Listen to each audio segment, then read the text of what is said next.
Tempering validated research with over 20 years of on-the-ground experience building engineering organizations, we're changing the way you think to change the way you lead. Welcome to the TTL Podcast.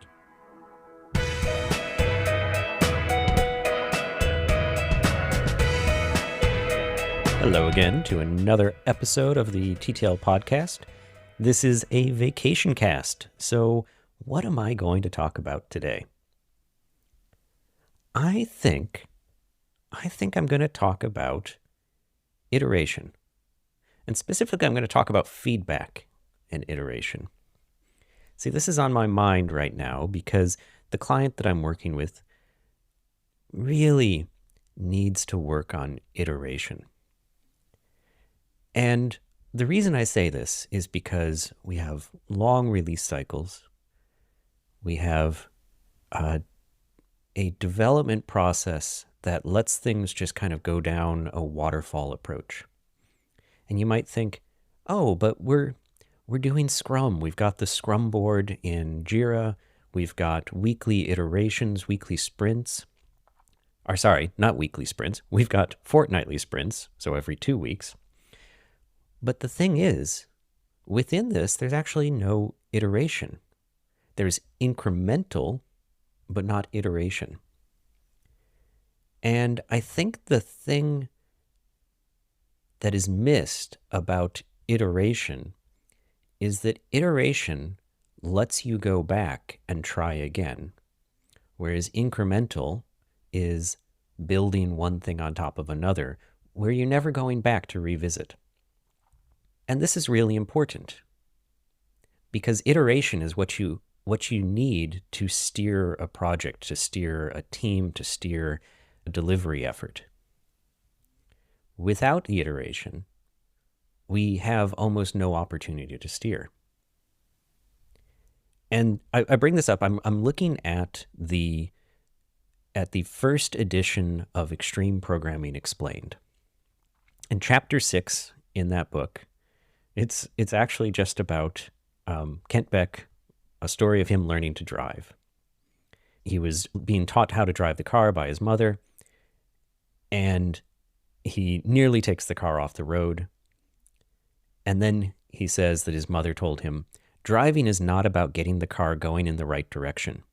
Driving is about constantly paying attention, making a little correction this way, a little correction that way. And that's what iteration is about. That's what feedback cycles of iteration are about, and why we want so many cycles, so many fast cycles, so many slightly longer cycles, so many even slightly longer cycles. Each one of those gives us that chance to steer. And so this happens at the level of writing the code, the test-driven approach or test-last approach, but either way, doing very small iterations through your code. This happens at the level of how you approach completing a story, a user story or something like that. I know the term thin vertical slices. I believe others call it elephant carpaccio. But the idea is that rather than taking a complete user story and saying, oh, well, I'm just going to complete that whole thing, and then in 5 or 6 days, it'll be done and we'll be able to test it. You actually do it in little tiny pieces where you might do it as much as first a link appears on the page, and then that link takes you to a blank page. And then that blank page has a bit of nothing text show up, a lorem ipsum quote.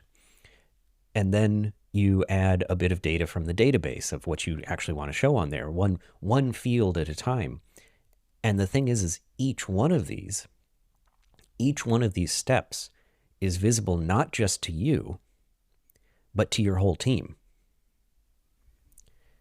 And so you'll be sending through sometimes a feature that isn't complete. And that's right. And in fact, that's desired if you're aiming for iterations. And this one particularly was on my mind because I asked a team that I'm working with, I said, yes, please work on that. And they said, but it's blocked on this other work. And I said, well, what happens if you work on it and it's blocked? They said, well, we won't be able to finish the whole thing. And I said, well, could you fake out? Could you mock out? Could you just return dummy data until that other work is complete? And they said, yeah, but that's not good practice. I would disagree. I think it is good practice because it lets us get that feedback. It lets us iterate long before this other piece that maybe is much more complicated is complete. And in fact, if we sliced up our work differently, that much more complicated piece that we're blocked on would come through in multiple iterations, a little bit here, a little bit there, as we build it up. And each one of those passes, not only do we get to revisit all the stack, all the bit of code that's being written, and fix up the design as we go, as we come back and we learn, like, oh yeah, I tried that way of connecting these components together. It wasn't all that nice. I'm going to try this way. Oh, that's much nicer. Okay, cool. But it also lets us show that to the product managers, to the business, and say, here's what each part of this looks like. Did we have it right? And bugs might come back, and we might be able to say, oh, no, that's just not finished yet. That was our next pass. Look at the next build, and there it is.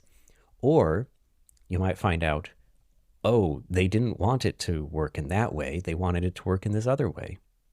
Now we've just learned that after maybe 2 hours rather than 6 days. And so we have these multiple cycles of iteration that are so important in us making progress. But I think one of the reasons why we don't do it all that often is it feels like going back and reworking something is wasteful, or putting out something that's knowingly half complete is unprofessional. And I think that's what we need to get over.